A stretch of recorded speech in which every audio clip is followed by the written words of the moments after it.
So as we move on to the next segment of the day, we now turn our focus on the backbone of healthcare delivery, we call. That is the nursing professionals. So nurses are no longer seen only as a caregiver at the bedside. They are emerging as leaders, decision makers, and change agents who directly influence patient outcomes, system efficiency, and future of healthcare delivery. The next session is Nursing the Future of Care Delivery and Leadership. And to guide this important discussion, we have a moderator with strong leadership experience in healthcare services and operations. I would like to invite on stage Dr. Sameer Singh, Vice President Medical Services at CK Birla Healthcare Private Limited. Now I would like to invite the other panelist, Mr. Vinod Krishna Kutti, Director of Nursing at Medanta The Medicity.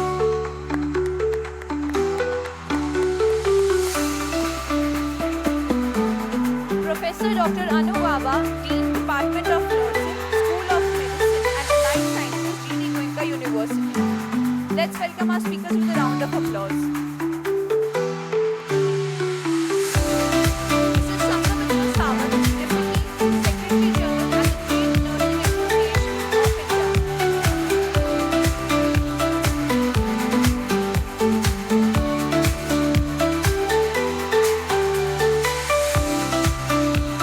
I request everyone to please settle down as we are just starting our next session.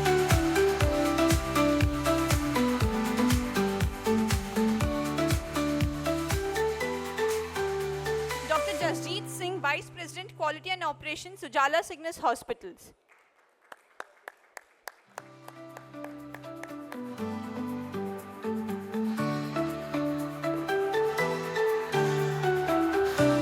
Over to you, sir.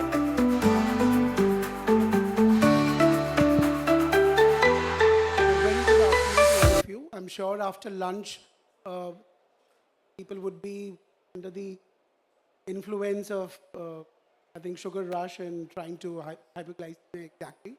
But we'll make it more interesting by, I think, asking very relevant questions. You may be wondering how come there are a couple of doctors who are at the helm of a nursing-specific visionary topic. And I take pride that I'm Dr. Sameer Singh. I head a group of hospitals called as CK Birla Group of Hospitals. I also, in fact, head the nursing function across the group. And ever since I took this responsibility a couple of years back, I realized although it's a 5% of my job description, it consumes about 50-60% of my time. And it's not because there are more of administrative issues, but I think my investment of efforts and energy at nursing services reaps benefits at a hospital level, right? So we keep winning various awards at different forums, and mostly these are nursing clinical mixed topics. Whether it is at some international, competition, whether it is some media awards, it is usually a topic which is encouraged and I think driven by nursing services. So I take pride in the fact that, I think being a clinician moved into administration, I get the opportunity of directing my nursing services. I wouldn't really say leading because we as doctors have very, I think, limited experience in terms of how your journey has been through, but not to forget to mention that our learnings as medical students, as clinicians, has been shaped up and instrumental by nursing who were at the hospitals where we were posted or at medical colleges where we lived, right? So without much of ado, I would like to, I think we all know nursing has come out, 180 in the last 7 to 10 years, in the last decade. What we saw as just a backbone of caregivers in the hospital, it has moved to, I think, service excellence, patient centricity, and now we talk about nursing leadership. Not only as nursing leaders in, managing nursing department, but nursing leaders in driving hospital outcomes, hospital business, in fact. Right? I worked in a hospital group which is now a part of a larger conglomerate called as Columbia Asia, where nursing revenue generation was also counted. And I was so proud to say that they were making 104% of the whatever money was being invested into nursing services. So what I was going to say is nurses were, I think, getting or earning the entire whatever investment was getting into nurses, they were able to uh, generate that in the hospital just by nursing services, which was, I think, unheard of in terms of uh, putting up a value to nurses. I think every business leader thinks it is about money. So once that is conquered, I think everybody started to look towards how to invest and strengthen the nursing further on, right? So we had initially 5 members. Unfortunately, Dr. Lata, who's also the dean for College of Nursing AIMS, could not make it in time. I have with me Mr. Vinod Krishnakut, Director of Nursing, Medanta, the Medicity, needs no introduction. Professor Dr. Anu Gaba, again Dean, Department of Nursing, School of Medical and Allied Sciences, GD Goenka University. Welcome, ma'am.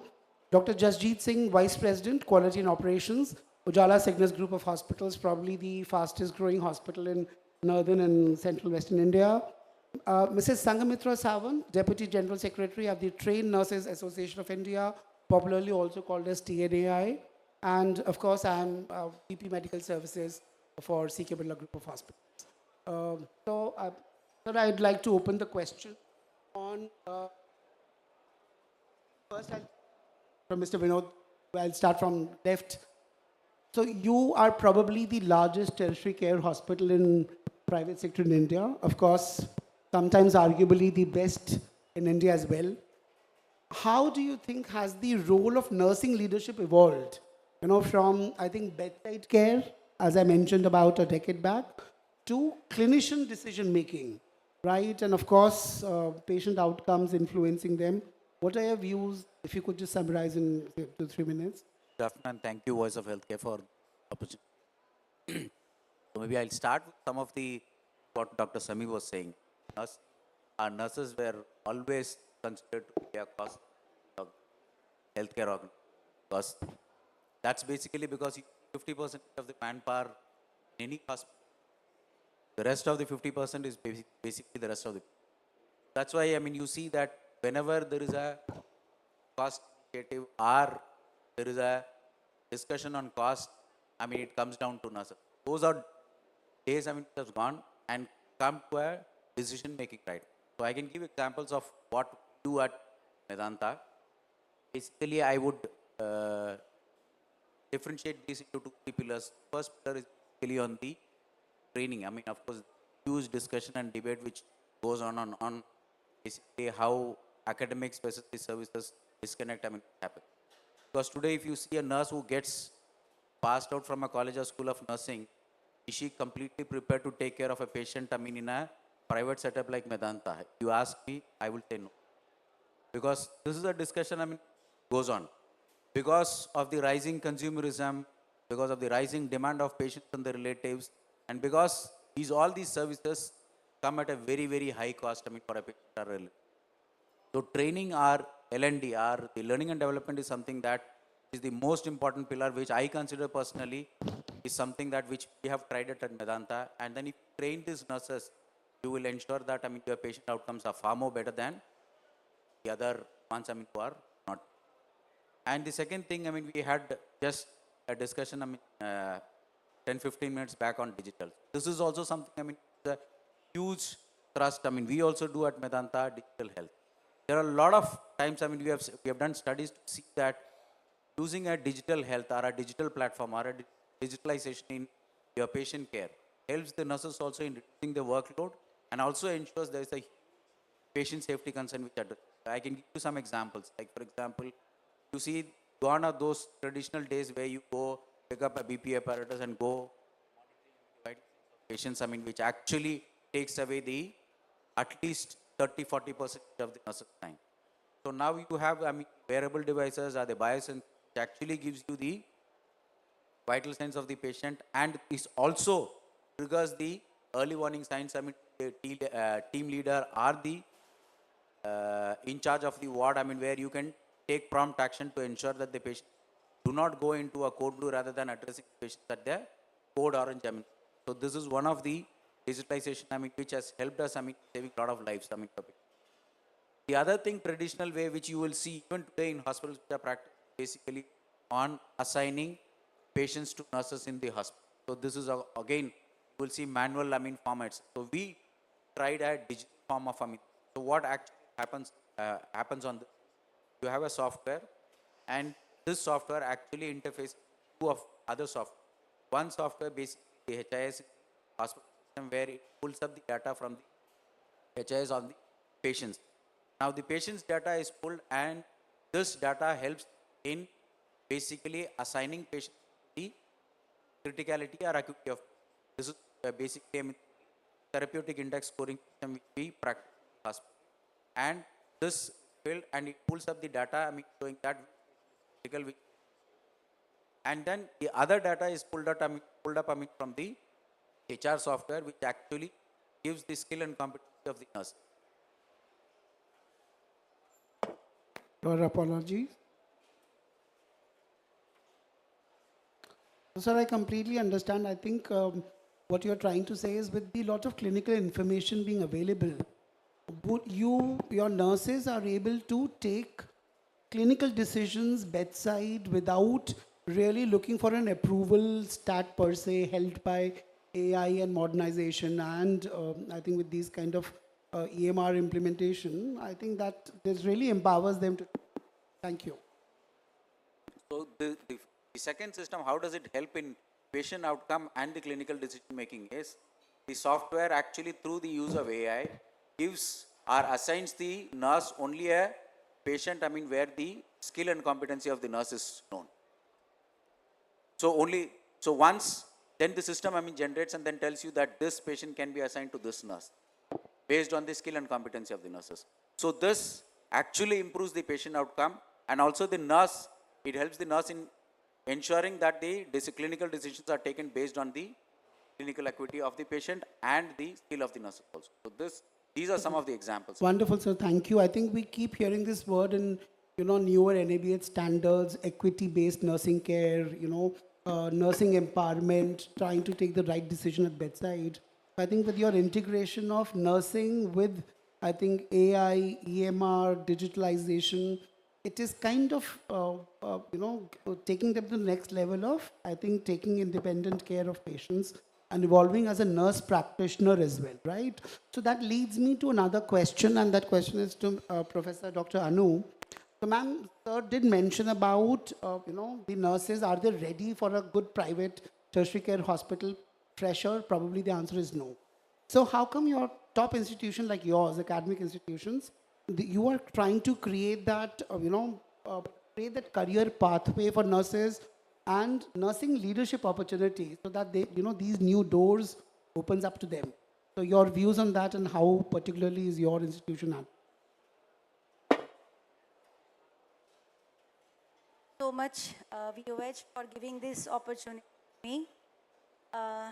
Yes, academic institution plays a vital role in, providing proper education to the nurse by giving them clear pathways, right? Clear path regarding the profession, by highlighting the diverse role of nurses in academics, in research, administration, and clinical practice. Another thing, I am agree with Mr. Vinod, like there is need to strengthen the academic and the clinical, that both the things has to be strengthened together. There is need to integrate clinical as well as academic thing. By, by developing, or I can say that by implementing a new programs, by implementing a new leadership programs, advanced certificate programs, so that nurses can be motivated to go for this profession. Another thing I can say that, the senior faculty, the senior nurses, the senior leaders, they can, motivate the junior faculties, junior nurses, so that they can, guide them in searches, academics, as well as in this administration. Now, the most important thing, according to me, is, every nurse, they need awards. They deserve award. They deserve recognition, right, in their profession. So I think the nurses can be funded for higher education wherever they are, if they are in education field or ever if they are in the clinical setup. So they deserve recognition. So funding has to be done for their higher education. And most important thing is the opportunities has to be created. The policymakers has to create opportunities for the nurses so that the exposure can be given to them national and at the international level, that increases their job satisfaction and the professional pride too.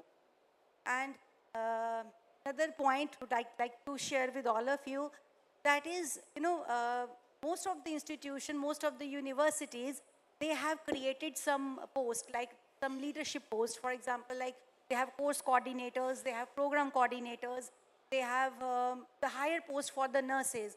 So, but most of the universities, and still there is requirement to create all these posts so that we can, encourage the leaders for this leadership position. The thing.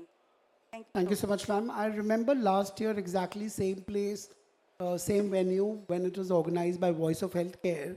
We did discuss about starting courses on like an MHA in hospital administration. There has to be a master's in nursing services administration as well. Of course, some of the universities and top premier institutions like IIM have started a one-year course, and I think all these, if there is anybody listening from hospital administration faculty, maybe that's a new potential course people must invest in terms of universities to start, and I'm sure you'll find great leaders coming out of that one. Like to add one more point, there is need to focus on research also. Absolutely, Research nursing and innovation. And the best thing is the TNAI, our Trained Nursing Association of India, they have a research grant that is completely funded by TNAI only. So that is the best thing I can say. Wonderful, that. ma'am. So This question to her, yeah, and I appreciate yes. TNAI for that. Yeah. a good networking opportunity Yeah. here, and maybe you could strengthen the bonds. So, sir, what ma'am just mentioned, Dr. Jasjeet, my question to you is from an operation and quality standpoint.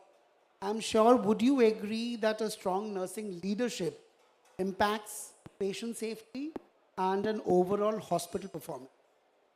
Thank you so much, BOH, and thank you so much for inviting me and giving me the opportunity to present here. So, I would like to highlight 2-3 things in this. I worked with Fortis Hospital also. I worked with the Tata Memorial Hospital also, that is in Punjab. So, and I worked with a hospital like Ujala Cygnus, which solely works in tier 2 and tier 3 cities, and their primary focus to work in a grassroots level where you will not find good nurses. So the major role comes is the leadership nurses. So where you can work with those leadership nurses, they come from other states like South, or they can come from Tamil or Chennai, like, because they have a very good knowledge about the patient and clinical service. I would like to highlight more points. While working in a tier 2, tier 3 cities, when you will get a nursing staff, उनके जो reactions होते थे nursing staff के, वो क्या होते थे? मतलब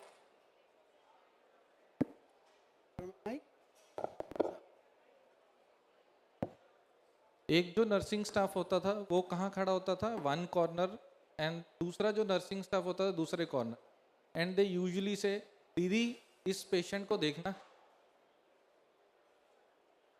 The kind of language, the kind of wording they use is the local language, which normally impacts how the patient perceive about the hospital.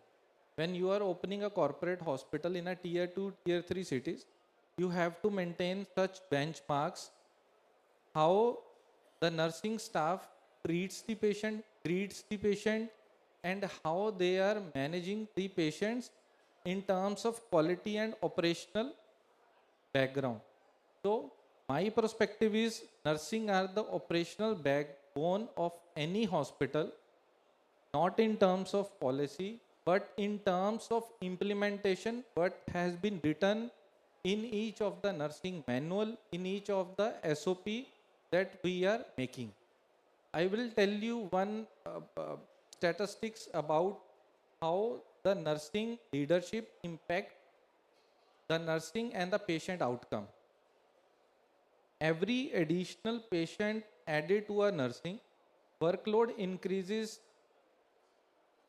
and inpatient mortality increases by 7%. Nearly 50% of the medication errors are intercepted by nurses before reaching the patient. 30 to 50% reduction in COTI, CLABSI, VAP. 25 to 35% reduction in unplanned ICU admissions. Up to 40% reduction in cardiac arrest outside ICU.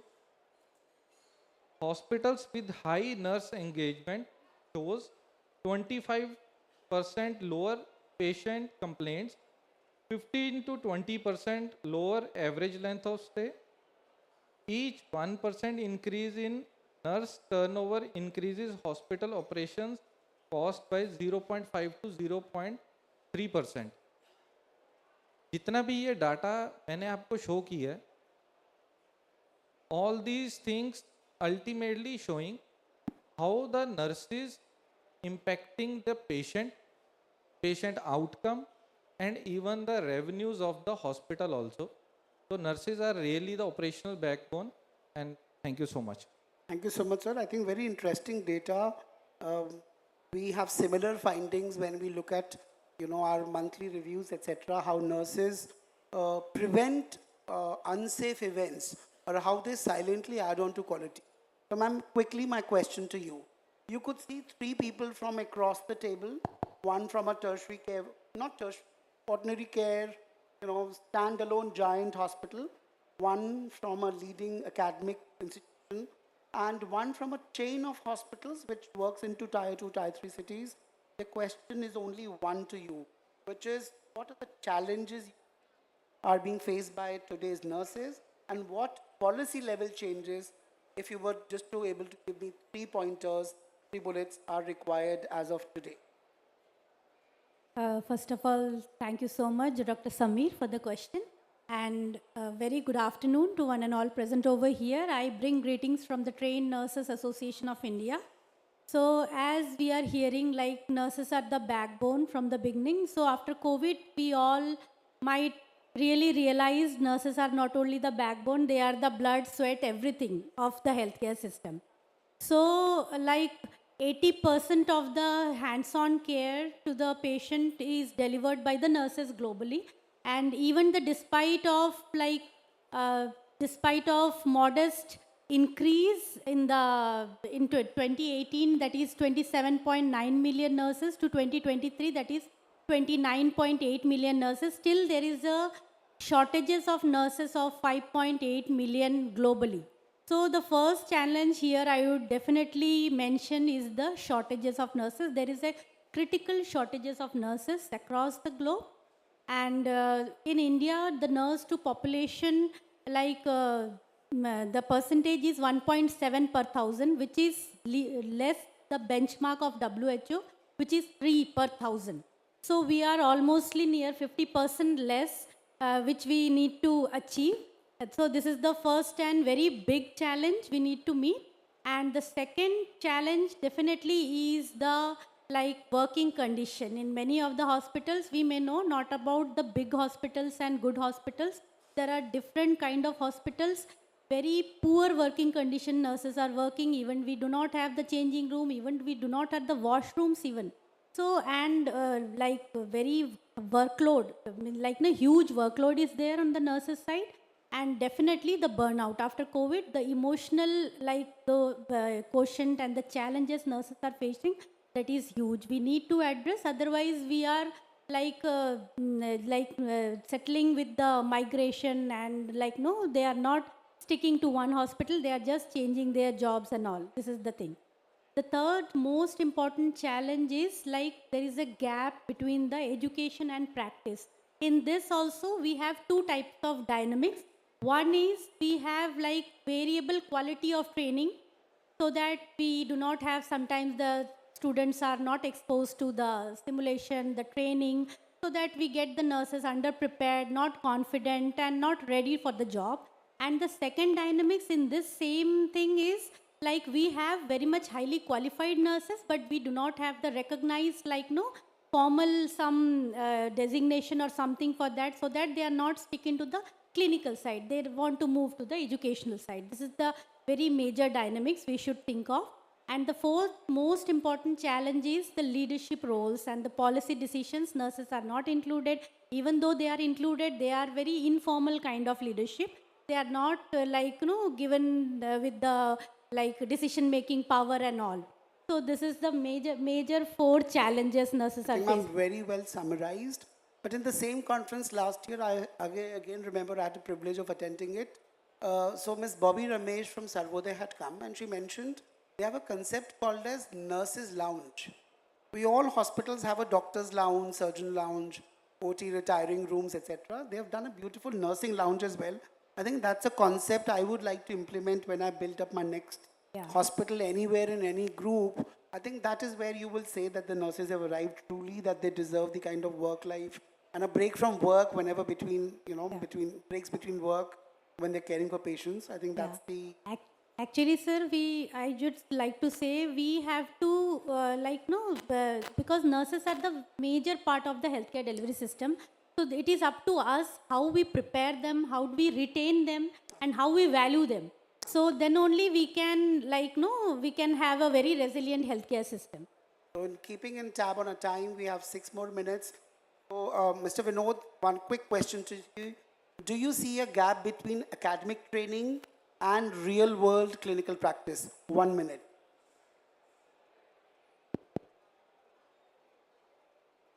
Definitely, I said this, I mean, when I started my, and this is the debate, I mean, it's not something that we're debating today. It's been a debate for last 20, 30 years. Now, challenge is basically, I mean, our academics do not move as fast as service. Because you see, I mean, a smaller hospital or a bigger hospital or a quaternary, I mean, center like Vedanta, the kind of demands what a patient or a relative comes and the kind of consumerism what you have. I mean, that is something, I mean, a gap, I mean, which the academic have not built into their curriculum. And you will find that day in and out. And today, I mean, if you see, I mean, a simplest of, because of social media, people know better than the doctors and nurses. They come to the hospital that what is and what is. So you actually, there are certain things that they are well aware of. I mean, things before they come and get admitted in the hospital. And if you don't keep up to their pace, it's not easy for you. So you Address do it. agree that there is a gap and that needs to be filled up, and there's a long way to go. I think we hear it in multiple forums. Ma'am, a connected question to you is, do you then really feel that advanced degrees and qualifications for nursing services will be a good answer to what sir has just brought up? Actually, advanced is specialized.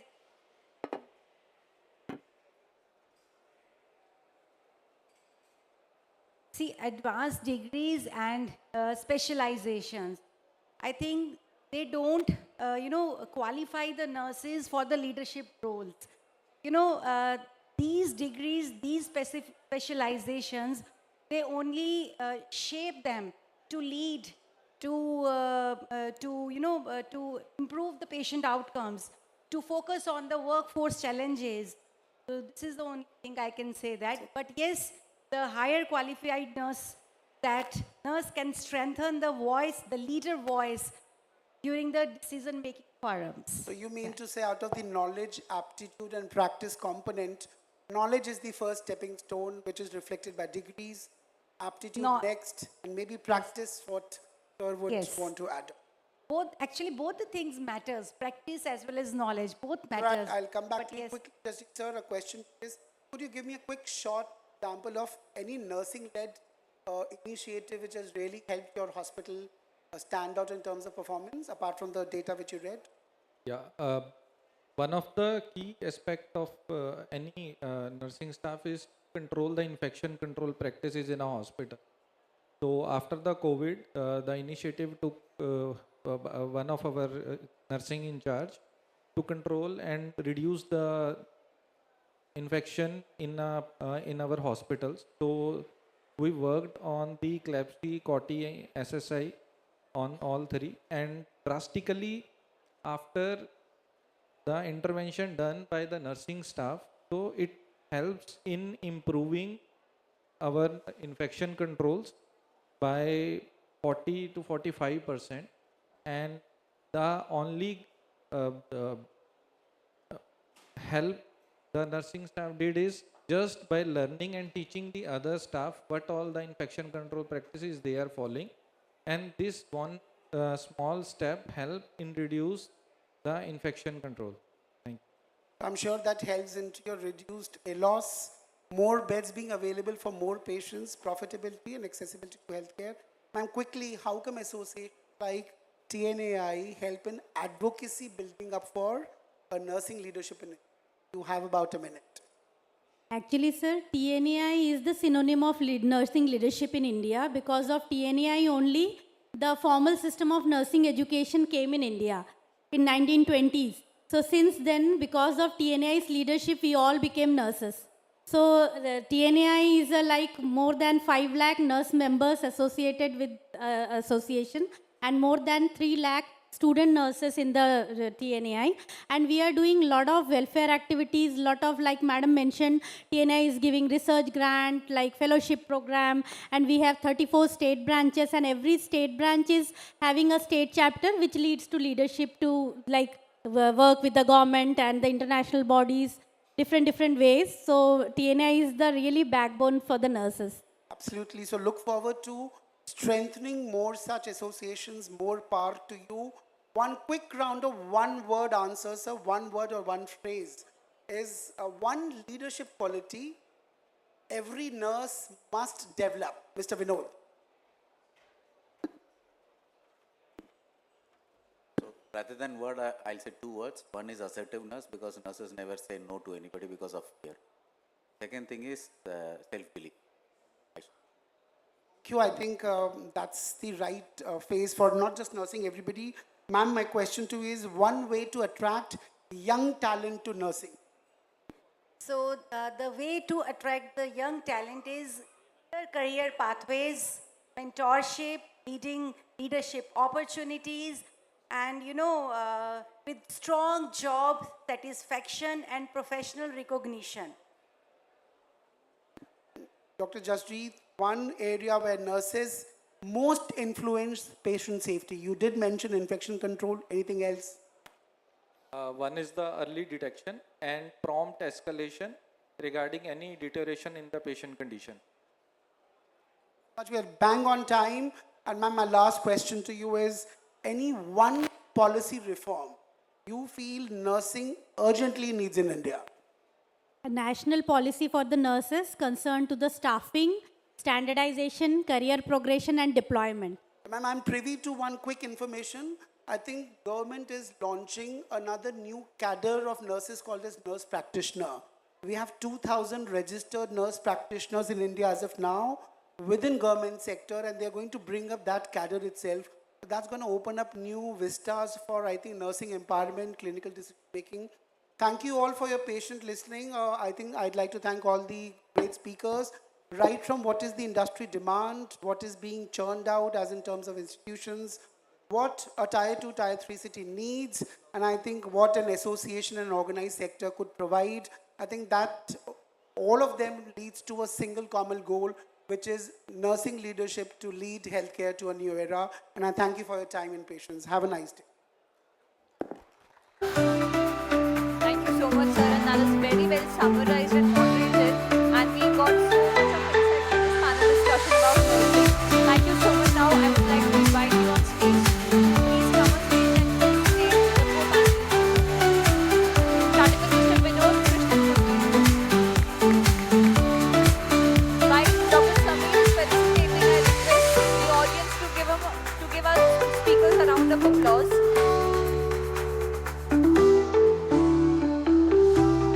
Professor Dr. Anu Baba.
the speakers for a group photograph and I request them to come on center.